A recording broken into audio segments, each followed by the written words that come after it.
Hi everyone and welcome back to Rachel's Enchanting Cakes. Now for today's tutorial, I'm going to be showing you how to create this beautiful snowflake texture, but using the sugar sheet technique. It's a very simple technique, but with this particular one, due to how detailed those snowflakes are, the cooling time needs to be longer. So I've experimented for a few days. I've got it just perfect. So it comes away. As always, everything you need to know in a simple step-by-step format. I do hope you like this one. Let's make a start. To have enough of the sugar sheet recipe, I'm making 2 batches. So taking 360 grams of caster sugar, weigh this out in a bowl first and then simply apply it to a Ziploc bag or a bag that you can seal. Once you have done this, using a food colour of your choice, ideally a gel colour, simply add this to the sugar. Just a little tip for you.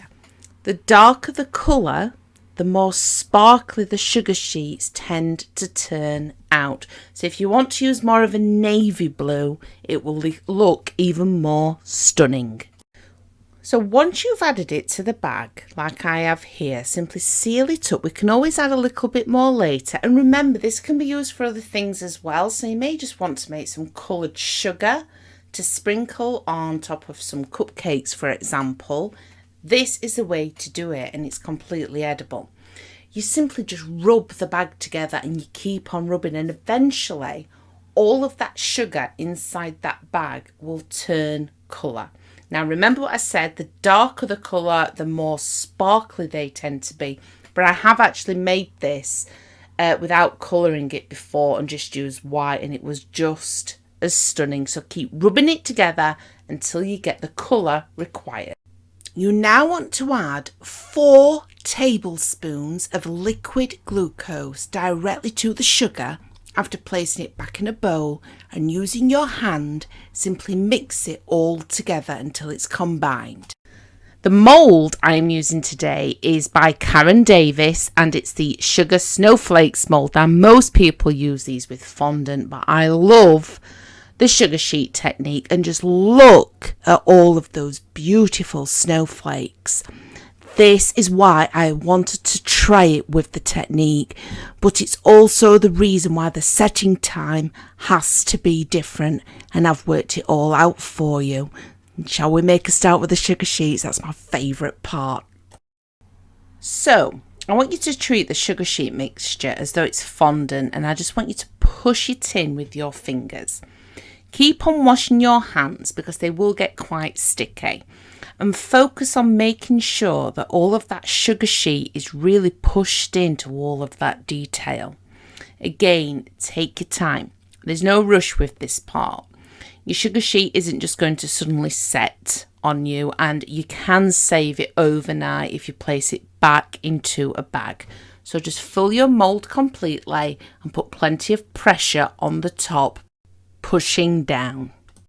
All we need to do now is place some baking paper over the top, and then using a rolling pin, simply push in both directions.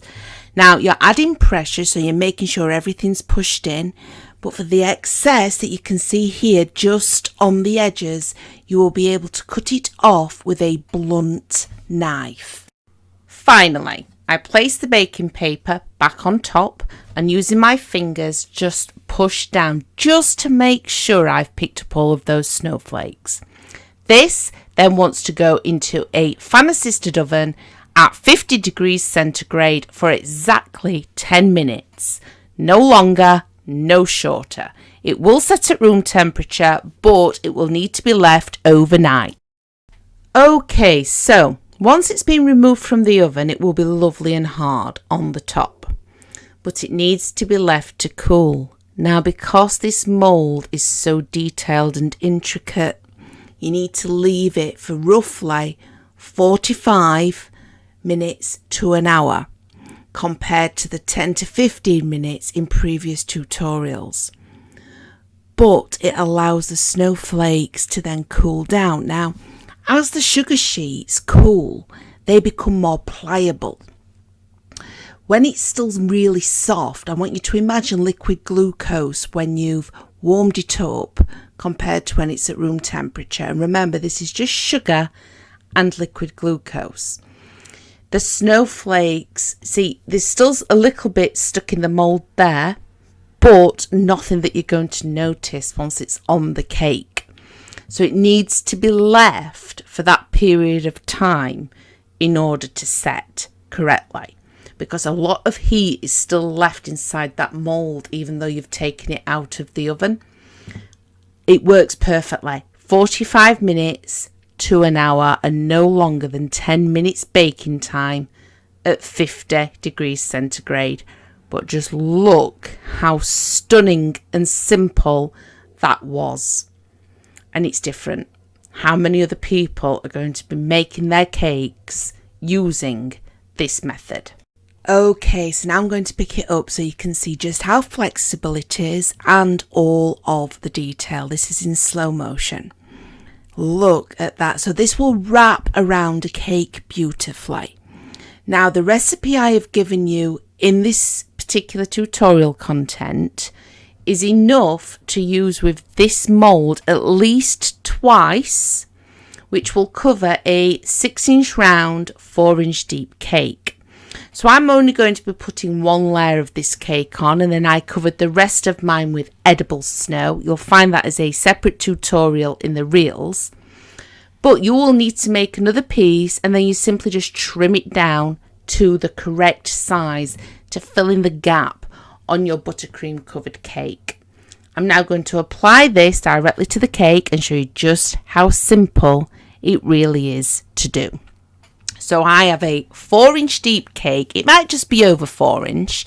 You will notice I've covered the top with a piece of fondant, and then you simply take your sugar sheet and just wrap it around. Now I have allowed this buttercream to go slightly soft, and I have added some cooled down boiled water to the rim of the fondant on the top, just to give it something to stick to. And then obviously you would need to make one more piece just for the back, and as mentioned, cut it down. But it really is as simple and as easy as that. And can you imagine painting some of these snowflakes a beautiful metallic silver? Because you can paint sugar sheets as well. I have also done that and it works lovely. So there you go. Sugar sheet snowflakes, guys. Give it a try. I really do hope I've helped you again today. Thank you all for your amazing support. Merry Christmas, and I'll be back soon with an awful lot more new, completely free content.